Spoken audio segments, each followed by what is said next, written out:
அனைவருக்கும் வணக்கம். இன்னைக்கு ப்ரீ மார்க்கெட் அனலைஸ்ல எந்த ஸ்ட்ரைக் எந்த சப்போர்ட் அண்ட் ரெசிஸ்டன்ஸ் எடுத்தால் மார்க்கெட் என்ன டைரக்ஷன்றதை பார்க்கலாம். அதுக்கு முன்னாடி நம்மளுடைய கிளாஸ் இன்ட்ராடே கிளாஸ் வருகிற 21 சண்டே தூங்குதுங்க. அதுக்கான டீட்டெயில் டாபிக் யார் கேட்டிங்களோ அவங்க அனுப்பியிருக்கேன். யாருக்காவது வரலன்னா எனக்கு மெசேஜ் பண்ணுங்க. என்ரோல் பண்ணுறவங்க என்ரோல் பண்ணிக்கலாம். அதுக்கான லிங்க் பேங்க் டீட்டெயில் லிங்க் வந்து எனக்கு மெசேஜ் பண்ணுங்க, நான் அனுப்பிவிடுறேன். ஓகேங்களா? சரி, இன்னைக்கு நம்ம சப்போர்ட் அண்ட் ரெசிஸ்டன்ஸ் பார்ப்போம். இன்னைக்கு எக்ஸ்பைரி டேல நம்ம ஸ்டூடெண்ட் என்ன பண்ணுவீங்க, 0 to 0 பண்ணுவீங்க.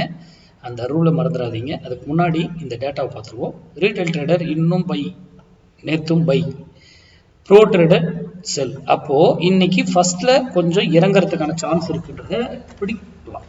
இது நடக்கணும்னு அவசியம் இல்லை, லைவ்ல அப்படியே மாற்றல, இது முடிஞ்சு போன டேட்டா. ஃபர்ஸ்ட்ல என்ன நடக்கலாம் அப்படின்னா, அப்படி நிஃப்டி நான் சொல்றேன், இப்படி ஒரு இப்போ மேலே இருக்கு, மேலே போயிட்டு இப்போ மேலே இருக்கு, ஒரு கேப் அப் ஆச்சுனாக்குள்ள சூப்பராக இருக்கும். மேலே போயிட்டு அதுக்கப்புறம் இப்படி வந்து இப்படி இறங்கி இப்படி வர்றதுக்கான வாய்ப்பு இருக்கு ஃபர்ஸ்ட் ஆஃப் ஒரு 12 மணிக்குள்ள.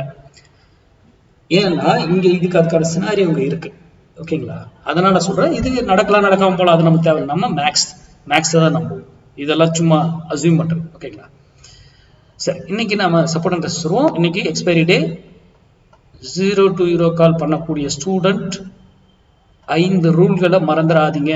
எந்த ஸ்ட்ரைக்கு, எப்போ டைமு, என்ன விலை, எப்போ எக்ஸிட் ஆகணும், எந்த டைம்ல எக்ஸிட் ஆகணும், எல்லாமே அதில் இருக்கு. அந்த 5 ரூலை மிஸ் பண்ணாதீங்க.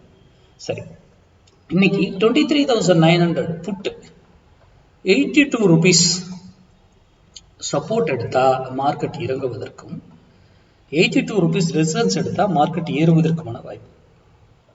நிஃப்டி 50 இறங்கும், நிஃப்டி 50 ஏறும் மட்டும் தான் நான் சொல்றேன். அதே அது 82க்கு மேலே தான் இருக்கா கீழே தான் இருக்கானா ஒரு லைன் போட்டு பார்க்கறதுல அதில் ஃபால்ஸாக கூட சில டைம் மேலே ஏற்பாங்க, டக்குன்னு கீழே விடும், கீழே இருப்பாங்க, டக்குன்னு தூக்கிடுவோம். ரெசிஸ்டன்ஸ் தானே அப்படின்ட்டு ஆனால் தூக்கிடுவோம். இதெல்லாம் ஃபால்ஸை நம்ம ட்ராப் பண்ணி ஏமாற்றோம், அது மேக்ஸில் கண்டுபிடிக்க முடியும். அது மட்டும் இல்லை, இங்கிருந்து மேலே ஏறினாலும் ஒரு வேலை திரும்பி ஆகணும், அதே டைரக்ஷன். அதே போல் கீழே வந்தாலும் ஒரு வேலை திரும்பணும், அதே டைரக்ஷன். அது போல் 1000 பாயிண்ட் ஏறினாலும் எப்படி ஏறும், இறங்கினாலும் எப்படி இருக்கும், எல்லாமே மேக்ஸாக இருந்து மட்டும்தான் நம்ம ட்ரேட் பண்ணுவோம். அப்போ நான் இந்த வீடியோவில் எதுக்கு கொடுக்குறேன்னா, மேக்ஸாக இருந்தால் பங்குச்சந்தை இயங்குது அப்படிங்கிறத சொல்றதுக்கு மட்டும். அடுத்தது 23,900 புட்டு வந்து 82 இருக்கும்போது உங்க டிசிஷன் எடுங்க. எதர் அப்பார்ட் டவுன் உங்க டெக்னிக்.